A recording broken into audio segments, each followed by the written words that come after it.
Safety Board, which has been conducted from the Council chamber and remotely through Microsoft Teams. Can I ask you that you ensure that your microphones are off? The meeting is now being recorded and will be made available on the CORS website following the meeting. I will now ask members to declare any interests they have in any items of the agenda, and it would be helpful if members expressed why they are declaring an interest in the item concerned. Are there any? No. Please ensure members in the chamber, please do so now by pressing your microphone on or remotely through Teams by using the raise hand button. Just before I invite Chief Inspector Mackenzie to speak to us, I think that the board would wish to thank the police service and the other emergency services for the trying and difficult time that they've had in the last days and weeks. So I think we would wish to thank them most sincerely. And I now welcome Chief Inspector Jane Mackenzie and online Chief Superintendent Rob Shepherd to the meeting. And I will now hand over to the Chief Inspector to take us through the police report. Thank you. Thank you, Chair, and thank you for your comments. We'll pass them on to officers. So in relation to the reporting period, hopefully members have had the opportunity to read and digest the performance report. On review, I have noticed an error in relation to the robbery figures, which may have caused alarm on reading them. They're significantly lower than they're detailed in the report on page 14. And in actual fact, the figures are 1 to 2 per year, with a peak of 4 last year, 2 of which are detected. There have been none within this year's reporting period. Visibility, I'm aware that visibility has been a concern raised by a number of different individuals and communities across the area command, predominantly in Lewis. So we are working to address this and increase visibility, particularly in rural areas, through high visibility mobile patrols and increased foot patrols within the Stornoway area. In relation to officer numbers, I'm aware that that continues to raise concern. We do have the same number of officers we had 10 years ago, and we continue to run over our allocated establishment. We have had 1 probation arrive in November. We've got another arriving in December. In addition to this, we have 2 funded posts. The campus officer who began in August, and whilst we're still in the early days of the post and bedding in relation to that, feedback so far has been positive. He's also visited schools in Uist and Barra this month, and will work with them to undertake any work that they require there. I did mention at the last meeting about the drugs dog position. So just to provide an update, that has progressed since we last reported. We've now identified a successful candidate for the role, subject to passing the drugs course.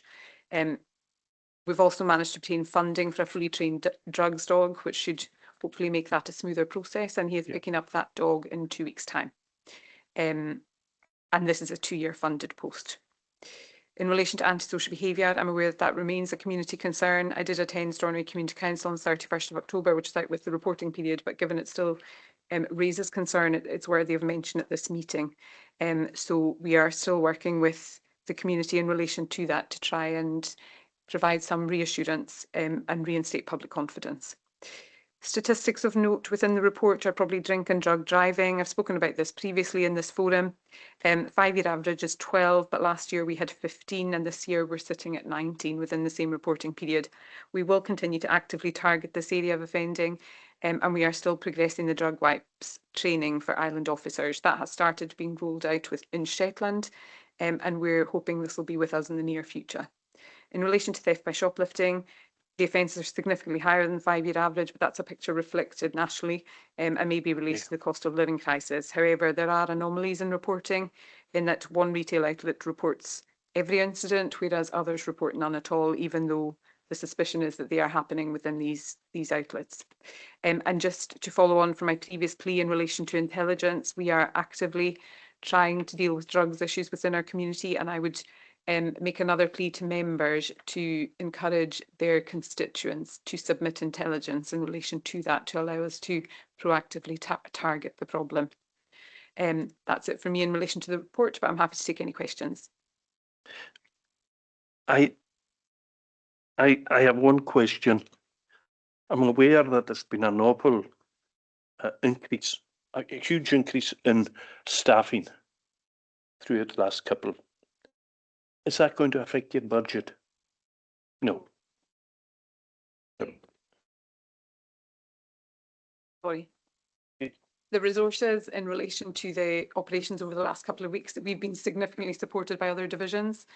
Excuse me, but we do not have an allocated budget for us as an area command. The divisional commander and the SMT manage that. They have an allocated budget, which is not, it's not then passed on to ourselves. So no, it won't affect things.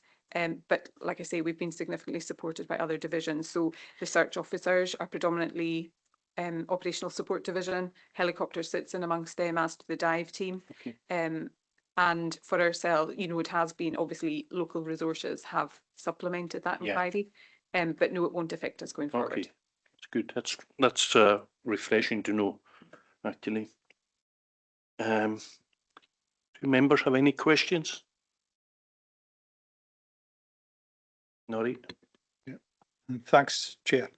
And thanks, Chief Inspector, for the report. And I echo Chairman's sentiments regarding the outstanding work and the pressures you're under just now in a very difficult time, and the weather conditions as well. My questions regarding the campus officer in the Nicholson, nothing to do with his performance or anything like that. I've brought it up in education as well, as Donald's aware. I know this post is, I think, funded for a year, is that correct? I don't think there is any merit at all in having this for just 1 year. I've said this before, unless it's ongoing and for Constable Steele to build up a relationship with the schools and the pupils he's got, we need to be seriously looking into a long-term project here. It can't be for a year. If the school and the pupils understand that they've only got a year of Constable Steele or any campus officer, I think it would be good for one particular officer to build up that relationship, because if you've got somebody coming and going, or if you've got somebody who's only there for a year, the pupils will not take it seriously. So I would like to see if we can find, and I know it's going to take further dialogue to establish whether we can continue the post for any length of time beyond the 1 year period. But I would like to think that we have a commitment here within the Comhairle to look if we can find the budget for this particular post, because a 1 year period I don't think is of any merit. It's just a token gesture. I don't know what your own feelings on that are, Chief Inspector, but I think the only merit in having a campus officer is to have it for a period of time that's meaningful. I fully agree, Councillor MacDonald. I think that it should be a minimum 5 year project. Yeah.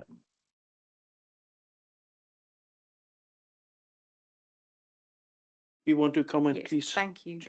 So thank you both for your comments. I totally agree with both of you. I do think it should be a longer term project. And I have been in discussion obviously with Donald MacLeod and from Education and Jen Cairns. We had a discussion yesterday, so I know Donald is going to progress that and look to see if there is further funding available to continue the post. And we would welcome that. That's excellent. Good. Be refreshing to hear. And thank you. Yeah, thank you, Chair, for bringing me in, and I would just echo what Jane has already highlighted there. The funding for year 1 came from external funding that the Education Department received. It was 1 year non-recurring, and it was deemed to be important to try and establish this and get a proof of concept and show that it can work for us. And as has already been alluded to in the meeting today, whilst the service is still developing and refining how it operates, there's some really good and significant early impact, and I would absolutely echo what's already been said, that we'd be really supportive of trying to make sure that is maintained and sustained well beyond the year. We won't have the external grant funding to be able to do that from the mechanism that funds it for the current year, but I would be considering how we build that into our budget considerations for the Comhairle in the year ahead, and also some consideration about whether there are other support mechanisms for this, that as well as it supporting young people in the school and in the education environment, there are wider community benefits to this officer's role and function and duties, and there may be the potential for other community partnerships to help support and fund this role as well as the Comhairle. But I appreciate that the Comhairle has possibly the means and duty to support and help that too. But I would echo the support for extending the time that the officer will be available to work with us. Thank you.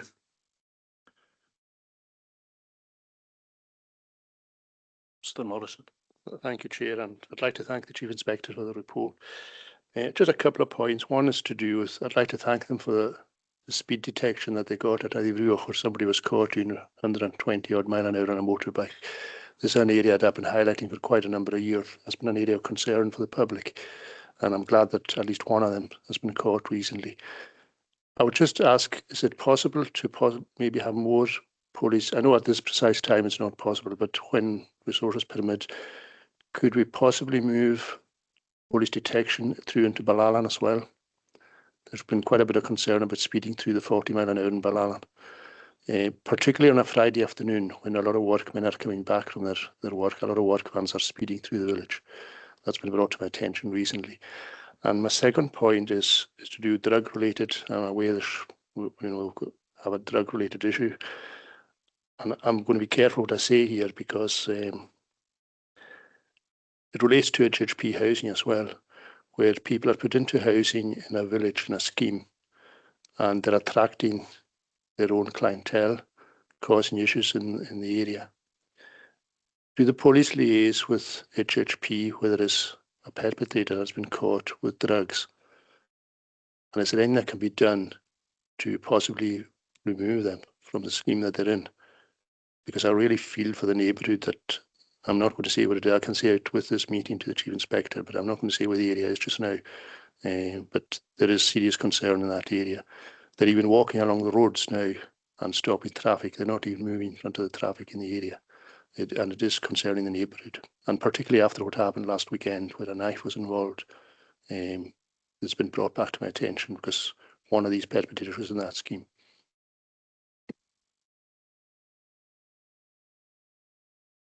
Thank you, Councillor. So your observations are noted in relation to Eilean. Although that's one of the reported cases, it is somewhere that we do give attention to, and there will be a number of other detections in that area. I take your comments on Eilean. We will look to actively target speeding in that area. It is an area of repeat complaint, so we will give that focus. In relation to the drugs issues that you've raised, I'm aware that Jack is giving an input in relation to the antisocial behaviour strategy.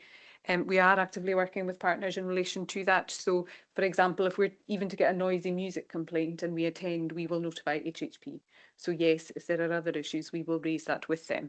And then they have to instigate their own processes in relation to what action they take subsequent to that. But we do have close working relationships with all our partners, including HHP. They do attend the antisocial behaviour meetings in relation to youth antisocial behaviour, and are active participants in that. So we are looking wherever possible to work together to tackle any issues within communities. But I'm keen to hear any intelligence that you may have in relation to a specific area or problem. Thank you. Thank you, Vic. I think the issue, Chief Inspector, is that none of the neighbours will come and put in a complaint because they're frightened to do so. And that, I think, is probably replicated across the whole area. But I'm happy to discuss the area with you with this meeting. And that's fine. Even that information would be helpful. I understand their apprehension in making formal complaints, but if we were to have a regular feed of intelligence that is appropriately graded, then we can still take action and give it attention. Thank you. Thank you, Chief Inspector. Just while it's on my mind, I would like to commend to yourselves, to the fellow members in this chamber, a very active pub watch scheme which has excellent work being conducted. Door staff being trained up to a very high standard at some considerable expense. And perhaps some of you are unaware of this scheme, but they're actually going to have radios to communicate with one another to try and enhance behaviour in licensed premises throughout the island. Not all pubs are on board yet, but the vast majority are. So it's worth noting. Thank you.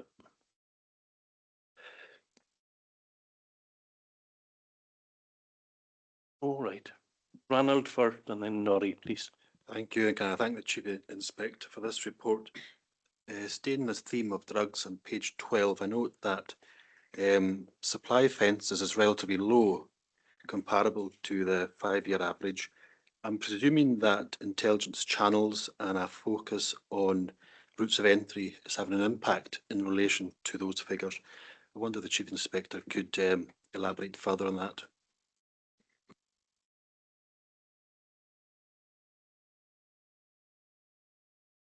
So I have said before within this forum, there is a lack of intelligence coming in. So yes, we are giving attention to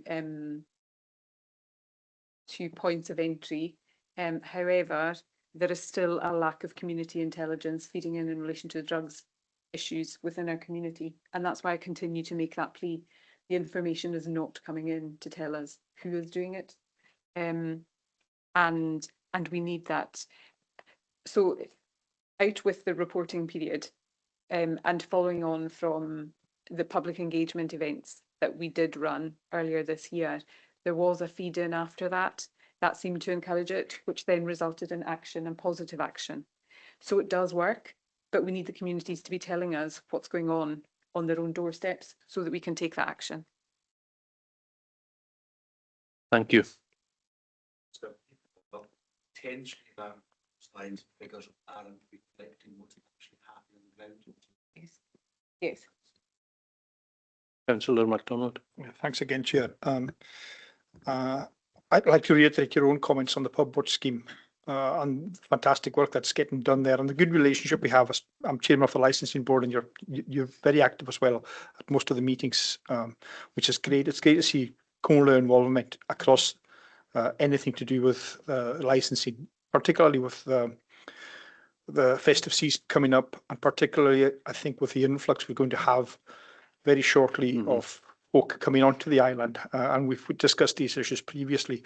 And I would like to extend to the Chief Inspector an invitation to come and liaise with us on anything that she feels could be getting done better within the pub watch scheme, within the licensed premises that we have, so that we can all work together to minimise the disruption that antisocial behaviour does cause. I know we've had issues where there's a kind of a borderline between what meets the minimum level of antisocial behaviour, and I have yet to discuss this with Jack Libby, where our boundaries are, when the police boundaries are with criminal behaviour. But outside of that, just an extended invitation to the local constabulary to just work with us as well. If there's anything you think we can do better and anything we can help you with, that we need to work in collaboration to just minimise the disruption. So I think the pub watch scheme is a fantastic initiative. They're really proactive. So again, if there's anything that you require or you could think that we might be doing better or you can help us with, that invitation, that's an open door. So we need to work together.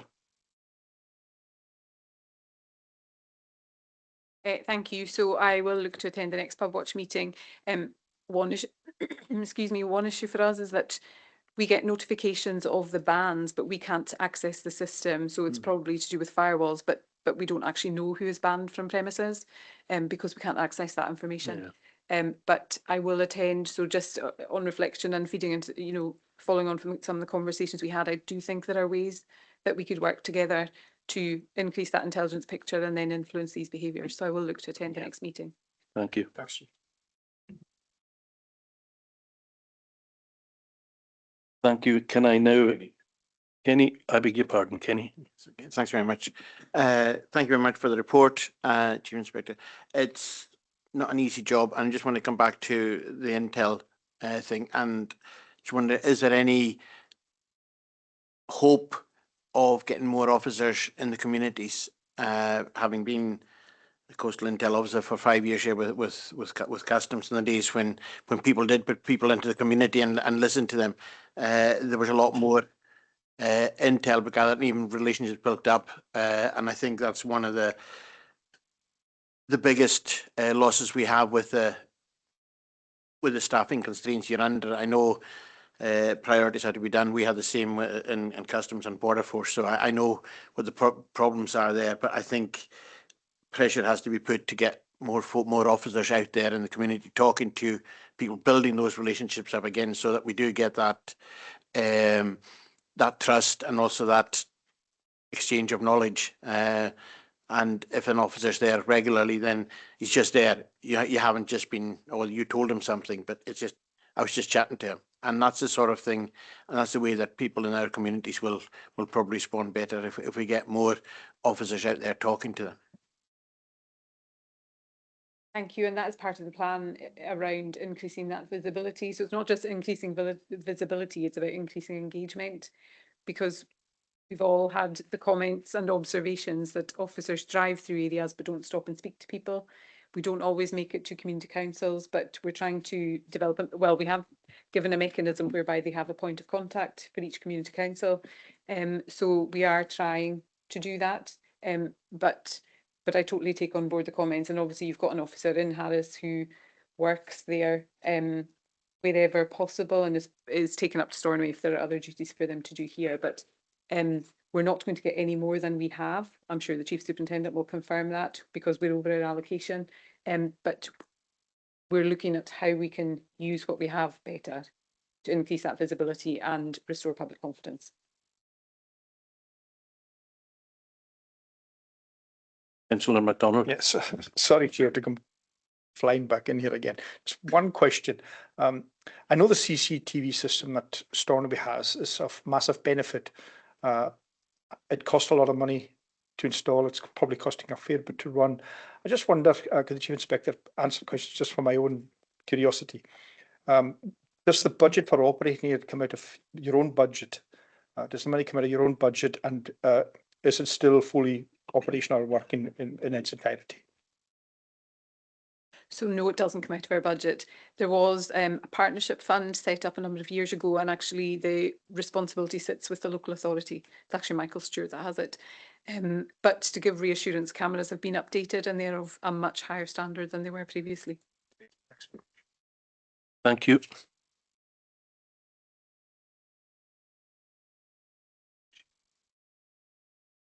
Yeah.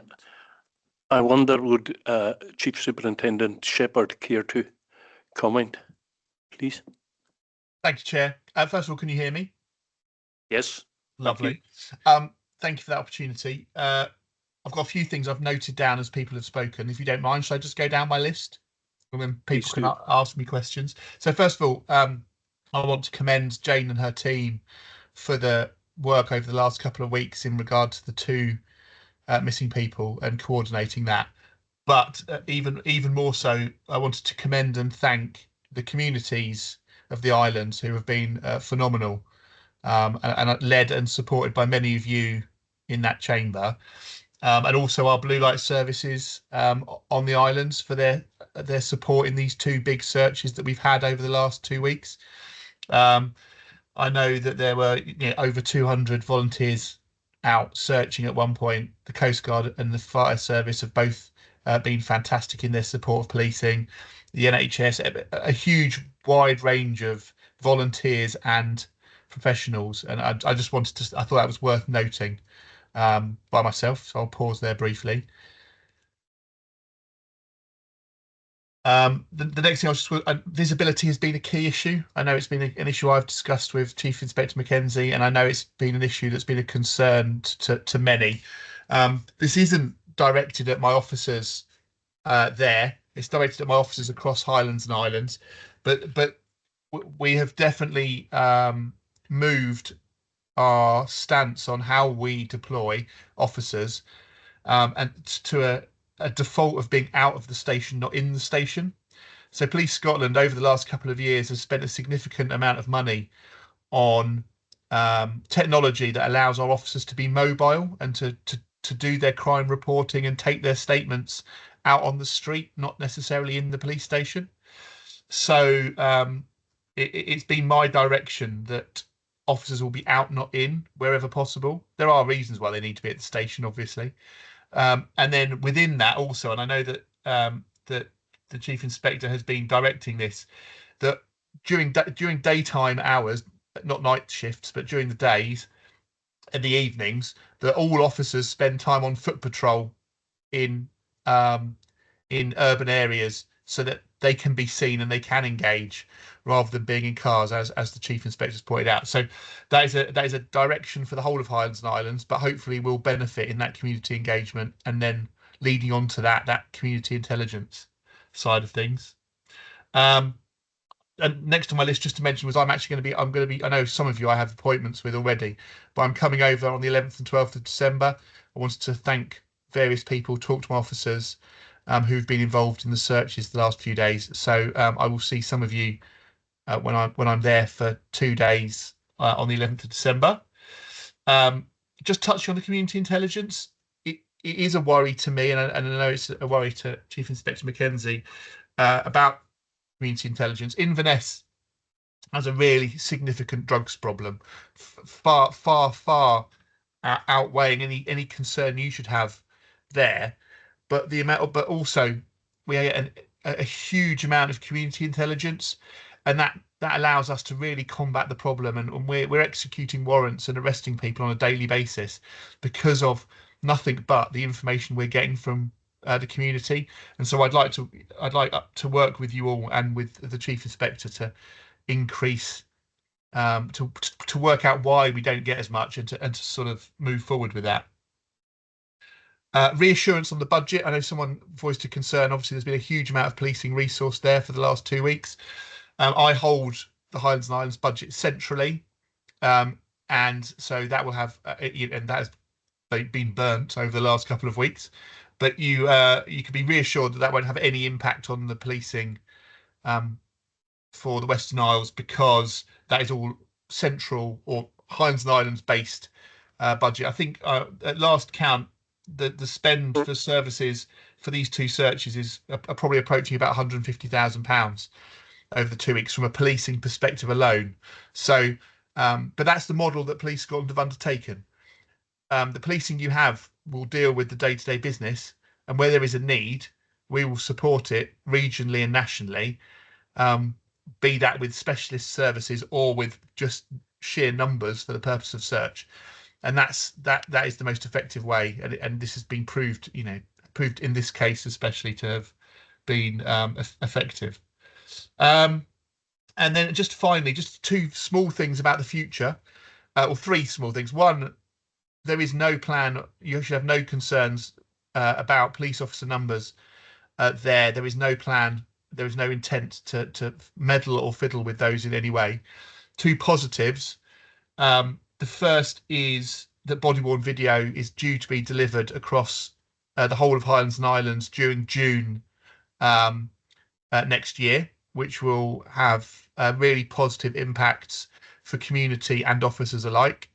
And I'm happy to talk more about that if anyone has any questions. And secondly, as part of this positive change to island and rural policing, we are working towards what does an island police officer look like? What skills do they have? And as much as possible, making them a multi-skilled, multi-hatted officer who can deal with anything without need for help from elsewhere, and to give them skills that their colleagues on the mainland wouldn't have, which in turn will make it a very attractive role to undertake, because they'll be trained in dealing with sexual offences, they'll be trained in drug wipes, they'll be trained in knocking in doors of drug dealers, things that normally on the mainland require specialist support, and just making the island and rural policing role one to aspire to, and help that recruitment and retention so that we get the best people for you and your communities. And I think that was everything I had that I wanted to mention. Thank you, Mr. Shepherd. Much appreciated. Do any members have any questions for Mr. Shepherd? No. Oh, sorry. Yes, just one. I missed what you named the project that's been rolled out in June. Could you repeat that? Sorry, I missed that. Body worn video. So that's that every officer will be like across the rest of the UK. Police have gone slightly behind, so that every officer will have a body worn video camera attached to their body armor, which they will use to record interactions in certain circumstances with the public, reduce complaints, reduce assault on officers, better evidence for court, etc. Thank you very much. Thank you. Has anyone else got any questions for the Chief Superintendent? No. Thank you. Thank Do you. members agree then to note this report? Yes. Okay. The draft antisocial behaviour action plan 2024 to 2029. Can I ask Mr. Libby to speak to that, please? Thank you, Chair, and good morning, members. So I'll begin by thanking partner agencies for their input into this draft antisocial behaviour action plan, some of whom are present today. This piece of work is and has been undertaken at a particularly busy time, both operationally and strategically. The action plan admittedly requires some refining, but I have chosen to bring it to the board in its current form today, given both members and community groups' interest in seeing what progress has been made thus far in addressing issues of antisocial behaviour, particularly in the Stornoway area, but I suppose across the Outer Hebrides as well.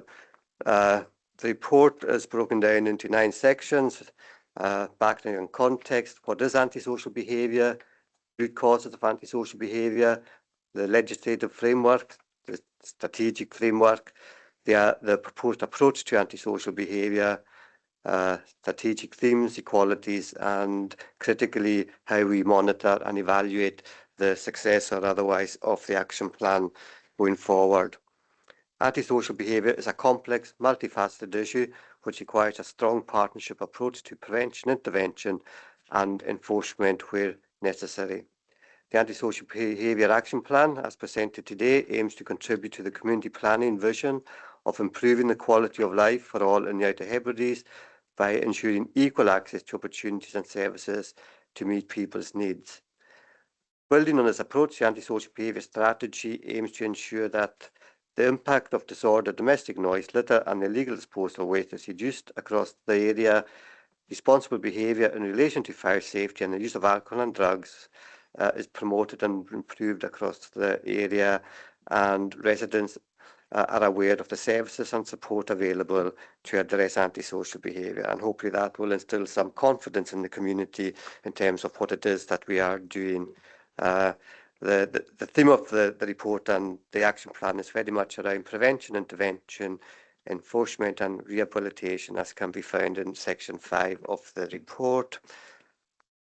And finally, Chair, in terms of monitoring and evaluation, effectively monitoring and evaluating the strategy is essential to assess success and ensure that the required objectives are delivered. And where we aren't delivering on the objectives, we will certainly reconvene as a group and look at what other methods we can use to try and address this issue.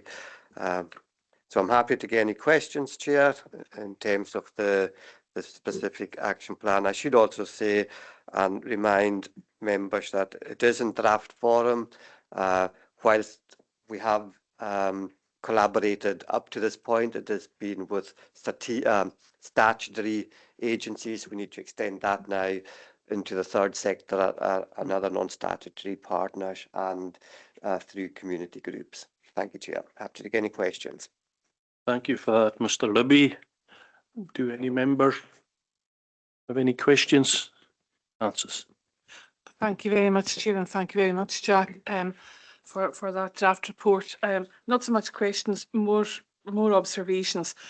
I wonder if at 3, where I don't dispute any of the root causes which are listed there, but I think there's another one, and I think it could probably be summed up by the word disengagement or something along these lines, because a lot of the young people that are reported, they may have been taking drugs or drink, but they quite possibly haven't, and it's just a total lack of engagement in society, in whether it's education, whether it's any other aspect of society. A root lack of wishing to be engaged in that element of society, which sometimes is, the second generation, so that when you do approach the parents, there's the same lack of engagement and resistance, therefore, to any attempt to say that this behaviour is wrong. So I just wonder if that is, could be added as a root cause or explored elsewhere. At item 5, the 4 elements there of the process are given. I wonder, is there a 5th one? Should there be something there about some kind of restorative element of making some kind of attempt to bring in the victims? And then finally, looking more at that at 9, 9.2 and 9.5, mediation on SCRA. I think sometimes by the time it reaches these levels, the parties who feel injured and who are upset and more than upset by being targeted have become so entrenched in their positions, it's very difficult to mediate by that stage. And perhaps even smaller repeat offences can be blown out of proportion or can seem bigger than they are, and sometimes they're belittled because of that. I think it takes a lot of sensitive handling that side of the people who feel that they're not just feel but are the victims. So I just wonder if there's anything earlier there in 9. So sorry, that's a lot of things, but points 3, 5 and 9 were the ones that I noted. Thanks. Thank you, Councillor Murray. Would Mr. Libby care to comment? I would, and I'd like to thank Councillor Murray for a comment, and also it allows me to expand on some of the issues within the report. So Councillor Murray and I have worked with many disengaged young people over many years. I'm sure Councillor Murray would agree with that. And I suppose the secret to engaging young people sort of, I would say, lies with ourselves as opposed to themselves, and it's how we approach young people. So I try and avoid making generalizations, but I would say for many of the young people involved in antisocial behaviour and youth offending behaviours, if you look at their backstory, their behaviours often make sense. In some respects, it would be remarkable if it was otherwise.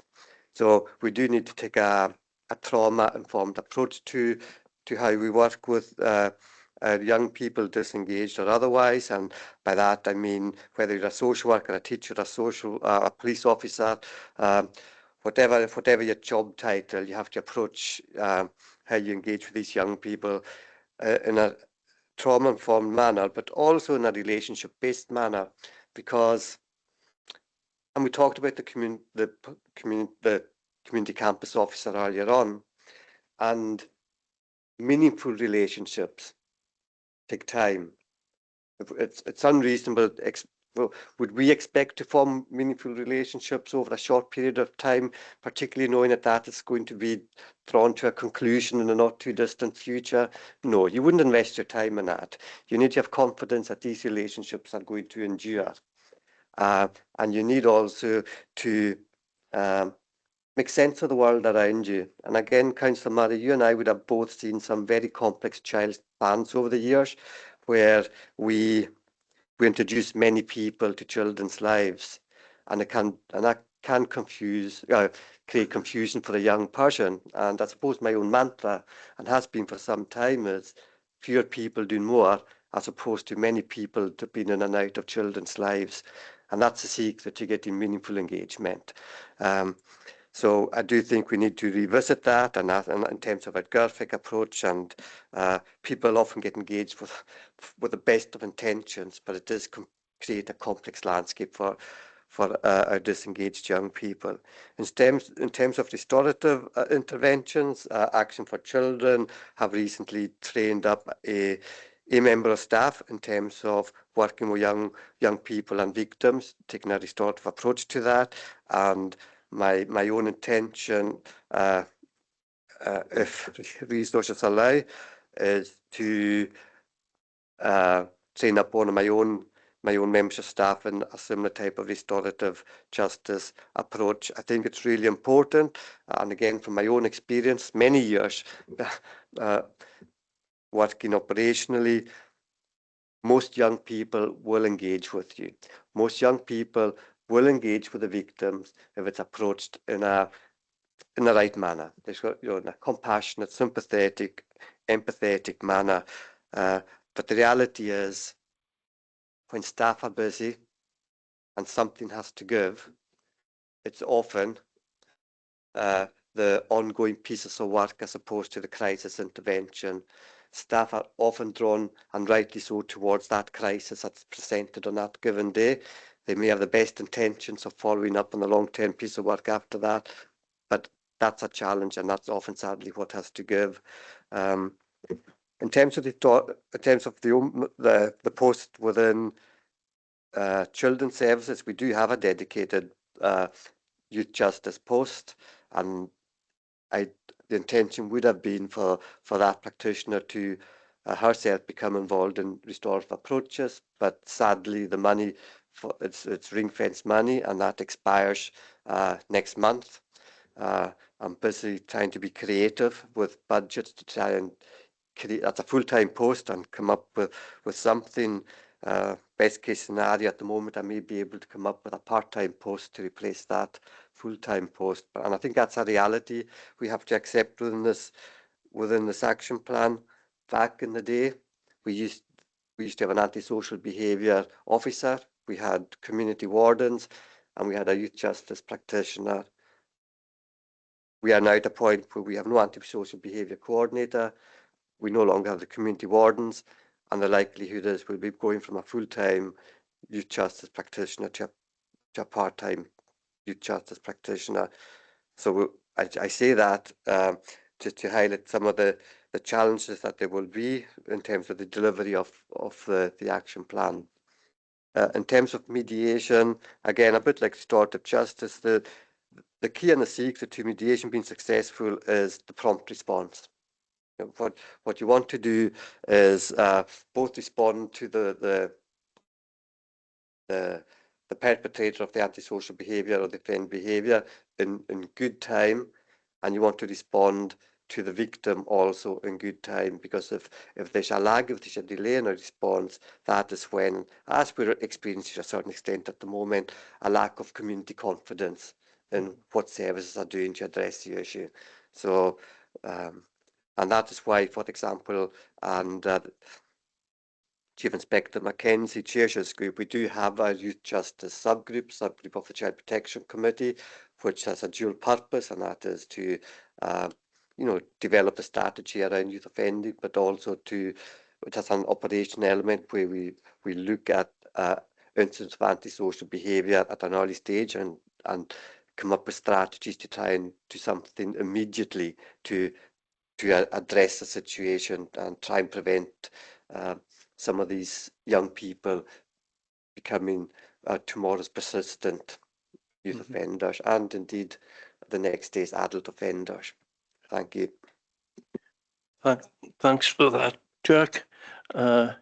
Councillor Murray. Thanks. Yeah, thank you very much for that detailed response, Jack. And I think I would reiterate that from having spoken to people in the ward who feel, that they're maybe they haven't had the response they wanted. It's about managing expectations as well, isn't it? And being prompt and joined up, and obviously a lot of partnership working. And have listened to the police on this subject as well, and it's good that we have this forum where we can discuss these issues. Thanks very much. Thank you, Councillor Murray. Councillor Kenny, please. Thank you, Chair. Yeah, I'm just thank you, Jack, for the report. Just want to look at the prevention side of it. I think it was at our last meeting here we discussed one of the most successful ways that in our youth growing up was having somewhere for the young people to go of an evening to engage with them, to come into the likes of the YM, the Acres, Point, Boys and Girls Club. These things were going there. There were young people were coming in there. They were still coming, some same types of young people coming in who were from, as we call probably disadvantaged background, and who we didn't expect to do very well, but still because they were engaging with others and there was somewhere for them to go, they could talk to people, they were building these relationships. They've turned out a lot better than probably many folk expected them to do, because they had these things to go to. And I think we've heard a lot about full-time support, but I think the community has a huge role to play in this, in supporting these workers. Now, in those days when I was working in the YM, there was 3 community education workers based in the council here, but they worked with the committees of all these groups, so they had lots of folk helping them in the community to support and to work with any issues that were coming up to try and stamp them out at the start. We don't have that now, and I think that's probably one of the root causes where there is nothing for the young people to do of an evening. You might not get all of them, but if we can reduce what's happening and give them somewhere to go and something to do, and engage with them in that way, then you're going to reduce the incidence of antisocial behaviour, and you're also going to start building up relationships with them to feed into things. Your campus policeman has somewhere to go and talk to young people outside of school as well as in the school situation, and also others can work with them as well. So I think we really need to be working with the community and encouraging the community to try and get these things and get these resources going for our young people, because otherwise it is just going to be firefighting the whole time and making Jane's and Jack's jobs harder and harder all the time, unless the community get behind it and do something to support them. We can't be looking to just the professionals to do the work that we as a community need to be doing. Thank you. Thanks for that, Councillor MacLeod. Would anyone wish to comment? Any further questions? Yes. Thank you, Chair. Just following on from Councillor MacLeod's comments there, we've got 2 successful youth cafes working in Lochs at the moment, one in Ballarn and one in Leurbust, both run by the church, and they're very successful, and they are attracting quite a lot of the youth people, in one on a Friday night and one on a Saturday night. So I don't know if that's something that could be replicated in Stornoway and in other areas. It's very encouraging to hear. We have the same in Sandwick Hall, very active youth club there, and I would commend any members of the public to, should they wish to lend a hand with the supervision of these organisations. Thank you. Have I got anyone else? Councillor MacDonald. Well, I think it's been referred to by Councillor MacLeod, YM. There was also the Acres Boys Club and others, you know, the Youth Club, Stornoway Youth Club. None of them are active now, and that hasn't helped at all. And as you say, volunteers are really needed. I myself am involved with the Boys Brigade. Sad to say that all our volunteers helping are over 60. We need to get, we've actually recruited 2 16-year-old boys to help now.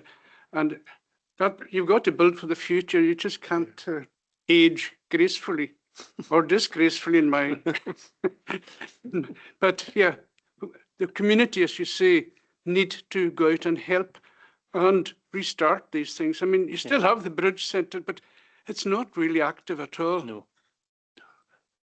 Chief Inspector. Thank you. I think I would just like to thank the comments from members in relation to the youth antisocial behaviour and the provision of activities. We have acknowledged, we have made pleas within this chamber and out with about the lack of volunteers within particularly the Stornoway community, and Councillor MacDonald's made reference to the Bridge Centre. Now, Action for Children run a youth club from the Bridge Centre one night a week. Pointers are open another night, but I don't know if anybody in this within this forum has any involvement with the Bridge Centre, but the cost for that is phenomenal for what should be a community resource. And I don't know who is in charge of that, but I know certainly Action for Children, Local Authority and Police Scotland have made contributions to keep that service open.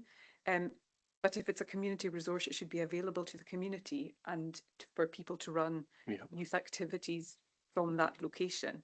And you know, we've spoken about areas out with Stornoway where there are services, there are youth clubs, there are a number of activities. You know, the community development workers, Stornoway North and South, do a phenomenal amount of work, and that needs to be acknowledged in relation to whether it be community issues, but certainly youth issues.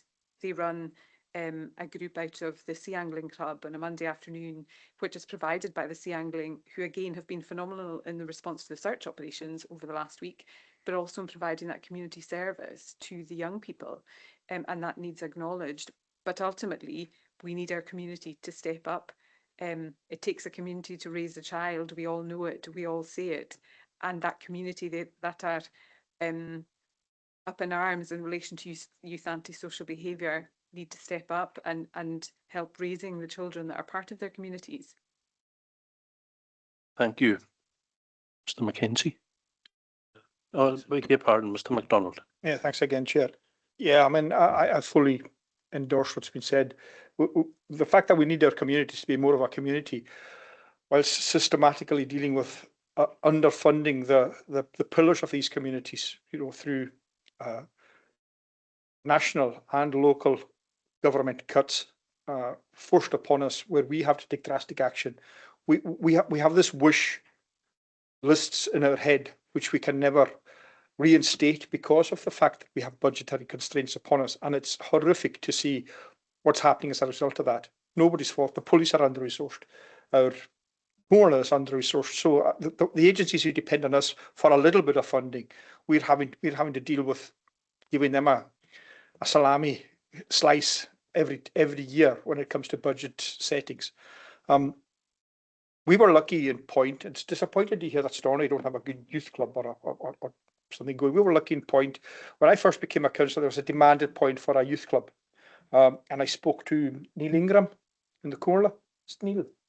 Yeah. And he came down to Point and he did a fantastic job at helping the parents in Point set up a youth group. We helped fund it through the ward funding. It got up and running. It got backing. Now it's thriving. It's attracting funding from the Clowney State, even to help them with the building. Our turbines are paying now. In conjunction with us, through the local forum we have to deal with our Clowney State applications, the PST came in and said, don't take the money out of the Clowney State funding, we'll pay for that. Now, if you have a working collaboration and you have funding, it's great to have that community. And you'll never know the benefits of taking these kids on however many nights a week and putting them and giving them something to do in all of our communities. But we all know what will happen if you don't have something for them to do. You know, so it's an unquantifiable benefit to the area. I don't know how much it's taken off the Chief Inspector's plate to have to deal with antisocial behaviour or possibly associated criminal behaviour if it gravitates any further. But having a good youth club and parent involvement, and that again takes volunteering. And it's the lack of volunteering that we're finding just now, because people kind of operate in their own wee silos, and we've lost a little bit of that community. I mean, we can be more at all we want, and it might never come back, but it's drastically needed, and the lack of it, it just permeates everything that's happening just now. We really need to have community elements, and we need to work hard to get that with minimum resourcing. But the benefits of having funding and having money, and I can only congratulate PST on their input into our youth club. And I'm not gloating about this, but we need to get funding bodies and funders who have money to step in sometimes where the Comhairle can't. And I mean, my plea is for a lot of these funders who have money, and they're reluctant to think it's not our job to do what the Comhairle can't do. Well, sometimes when people are involved and kids are involved and antisocial behaviour involved and criminality might be involved, and just for the benefit of making them better citizens, we all need to step in at some point and do a little bit. So we're lucky, and I'm very grateful for the support we've got. Well said, Councillor MacDonald. Does anyone else wish? Oh, Mr. Mackenzie. Thank you, Chair, for letting me in. I'm just going to put a suggestion to the committee in terms of the antisocial behaviour action plan, and it's in relation to some of the stats we've got on driver behaviour. Alarmingly, we've seen drug and drink driving increasing, and it used to be a very antisocial thing to do, and I'm just wondering if it should be included within this action plan to get some baseline statistics and some kind of action to again promote this as being antisocial behaviour. The other element that we get a lot of concern about is speeding within our communities. You may be aware that the Transport Scotland are consulting just now on reducing speed limits on single track roads, which in our case is 2-lane traffic, from 60 to 50. So there's elements like that that'll be coming through our road safety consultation. But I think my point is, would you like the likes of drink driving, drug driving, and potentially speeding to come within the antisocial behaviour action plan category? Mr. Libby. Thank you, Chair, and thank you, Karen, for these comments. It's interesting. A number of weeks ago, I was walking along Sandwick Road. Indeed, I was walking in front of the school, and a car went at a remarkable speed past me. And this wasn't a young person. This was an older person. I would say should know better. And I was thinking about just it's about the impact of behaviour, right? So there's different types of behaviour, and there's behaviours that have different impacts than others. You know, there are some nuisance behaviours that realistically no one's going to, people can be upset by it, but are not going to come to any physical harm.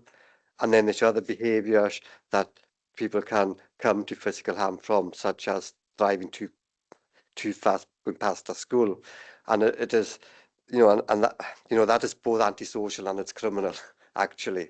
You know, and I do think that people need to understand what the impact of their behaviour could possibly be. So I welcome Callum's comments there. But can I expand a wee bit? Yeah, because one of the things, you know, we use the word community regularly, and rightly so, and we can be proud of our community, but there are communities within community.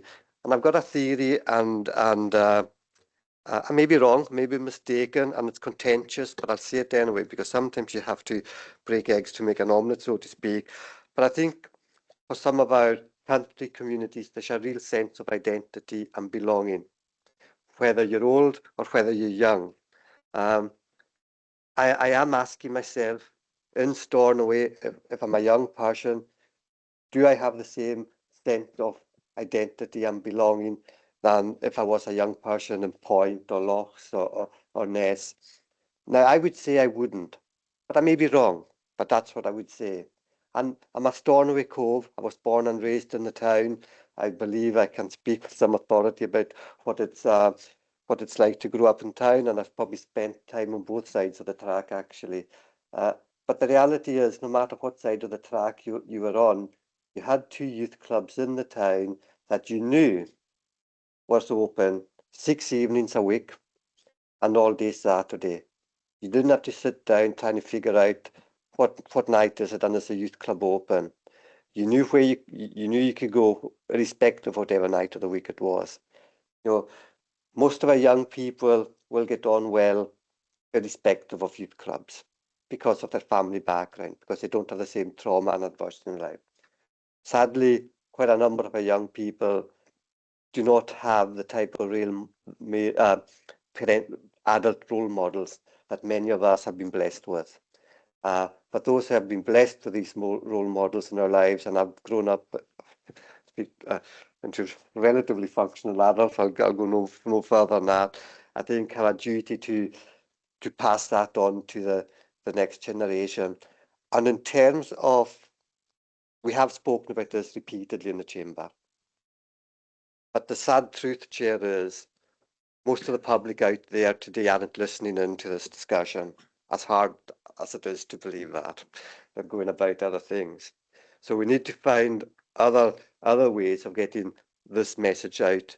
It's almost a rally call to the community, all communities, but I would say particularly at this moment in time, the community of Stornoway, that we have a situation that urgently needs to be addressed. And yes, the funds aren't there to address it to the extent we would like it to do.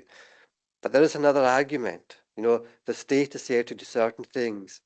But I would also argue that there are certain things communities should be involved in, irrespective of whether the state has the funds or otherwise to do it. Thank you, Chair. Thank you for that, Mr. Libby.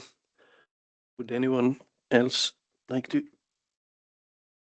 And Councillor Murray. Thank you very much. And Noddy. I think there's a slight catch-22 here. If we are constantly talking about how big the problem is with the young people in the town, then volunteers aren't going to want to work with them. And they're not going to say, I'll go and spend 1, 2, 3 nights a week providing that. So it's a really difficult balance. If you want people to get involved, I think we need to really emphasize the positive side of this, the positive side of what they can do. It's a good thing for themselves too to be involved in, and building this sense of community that Jack talked about. That I think I would agree with him is not what it was, that sense of belonging to a community. But I can understand why, if people think see press reports, social media, particularly social media, about how awful a situation is, they're not going to put their heads above the parapet and say, count me in, I want to be part of helping on this. Some might, but they're more likely to if we're saying there's a good story out there. And there are good youth groups within the town, and you know, Chief Constable referred to these where you know, Chief Inspector promoted you. I think we should also be very careful when we talk about how things aren't the way they were when we were growing up. We're not ignoring the very good things that do exist, and I too would commend the community workers in Stornoway North and South for the work they're doing. They're just maybe not as well known as the Acres Boys Club was, the YM. There are things going on, and we do jeopardise some of these things if we don't take account of them. They definitely are out there, but you know, in order to encourage people to take part, we have to look at sometimes the way the young people in our society, and it's our society, they reflect our society, I suppose that's the bottom line too, is portrayed sometimes, because who wants to get involved in working if they think it's an absolutely helpless, hopeless situation. Councillor MacDonald. Yeah, sorry, you must think I'm bouncing back in here every time we go round in a circle. I think that's the second or third time that Councillor Murray has brought common sense back round in a circle to us. When we highlight the negatives, she brings in the positives, and we need to focus on the positives. As the head teacher of the school previously, she'll understand, you know, that 90% of what she had to deal with were good kids and good people, you know, and we tend not to think about that. We tend to focus on the 10% that cause issues. So that's really not what I was going to come in about. I did mention the Chief Inspector. I wanted to speak to her possibly afterwards about something, but I'll keep this more general, possibly for the same answer. We spoke about drink and drug testing for driving. I know it's fairly straightforward to get a drink test. You know, it's just a breathalyzer and standard equipment, whatever. I'm just wondering, I don't know what the situation is with drug driving and drug testing for driving, but I don't know, are there kits available, or do you require intervention from possibly the hospital and possibly a qualified medical practitioner Is it more difficult to get drug testing done in the islands, or is it relatively straightforward? Chief Inspector. Thank you. So it is more difficult to detect drug driving in the islands. So the Chief Superintendent is leading on rollout of drug wipes across the division to island officers. So that training is currently being done in Shetland, and we are on the list. There's ourselves and Orkney to be done. Currently, we have one officer trained in drug wipes in the Western Isles. But as I've mentioned in here previously, traffic road policing come across and do their regular visits, and they have had, so for example, I've mentioned it before, the one officer that was over for court managed to get 2 or 3 drug drivers over a 2-day period. So the issue is out there. We just don't have the capability to get that instant result. However, officers can still make an assessment as to impairment, and then there is a process to follow which demands that you would request a doctor attend, give their opinion, and if they observe that they are impaired, then they will take blood. So there are ways that we can do it. We just don't have the instant drug wipe result. Thank you. Is there a significant training aspect to the wipes, to administration of the wipes? Yes, there is. So it'll be done over a number of periods of days, and actually this implementation of an island process. So we're looking at forensic training. It goes back to what Chief Superintendent was speaking about upskilling island officers to be multi-skilled. So forensic training is one of them. Our officers have had that. Drug wipes are another. Our officers are going to get that. And because prior to the Chief Superintendent's intervention, the process was it was only road policing trained officers that would be trained in this. But we're going out with process to give island officers that capability. And I'm looking forward to it coming. So they'd be like, would it be an expert witness, or would it be across the board? Would you be aiming to have, say, one on each shift? Oh, at least one on each shift. Yeah, Yes, certainly okay. would start with one on each Yeah, shift and then look to increase it. Okay, thank you. Briefly, we're starting to overrun a little bit, folks. And Kenny. Yes, I just want to get back in and just support what Councillor Murray was saying about the positive sides, and having worked full-time and also as a volunteer with young folk, there's huge satisfaction in seeing the response from young folk when there is interaction with them. And I think it's a positive outcome, and it certainly has been a huge help through my life in having been involved in youth work. And I think I'd be more than happy to share that and to encourage volunteers to come forward, because yes, there's hard work, but there's great satisfaction when you see how young folk respond and react to that support that we give them. And it is about supporting and helping and encouraging, and as Jack said, to encourage folk to grow and to go forward. And I think I would encourage everyone to get involved. Thank you. Mustafa. Thanks very much, Chairman, and thanks. Just a quick question to the Chief Inspector. When talking about the wipe training, is that extended to other officers across the islands, or is it only for Stornoway officers? No, we'll look to get Southern Isles officers trained too. Okay, that's grand. Thanks very much. If there are no further questions, do members agree to note Mr. Libby's report? Okay, thank you. The next scheduled meeting of this committee will be on the 29th of January 2025.